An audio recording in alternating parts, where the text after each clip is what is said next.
Website வச்சிருக்கீங்களா ஆனா அதுல சேல்ஸே வரல அப்படின்னு நினைச்சீங்கன்னா உங்க வெப்சைட்டை முதல்ல ப்ரோஷர் மாதிரி யூஸ் பண்றதை நிறுத்துங்க. எல்லாரும் என்ன பண்றாங்க, ஜஸ்ட் உங்க கம்பெனி பத்தின டீடைல்ஸ், உங்க ப்ராடக்ட் பத்தின டீடைல்ஸ் இதை மட்டும் வெப்சைட்ல போட்டுட்டு அவ்வளவுதான் வெப்சைட் தான் அப்படின்னு நினைக்கிறீங்க இல்லையா?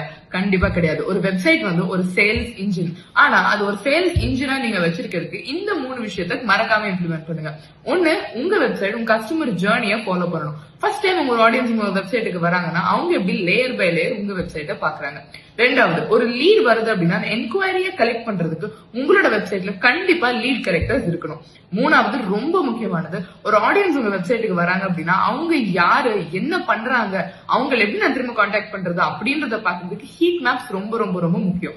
இது மூணையும் நீங்க எப்படி கான்ஃபிகர் பண்ணணும், இன்னும் என்னென்னலாம் உங்க வெப்சைட்ல பண்ணணும் அப்படின்றது உங்களுக்கு தெரியணும் அப்படின்னா வெப்சைட் அப்படின்னு கமெண்ட் பண்ணுங்க. உங்களுக்கு டீடைல் யூடியூப் வீடியோ இமீடியட்டா நான் ஷேர் பண்றேன்.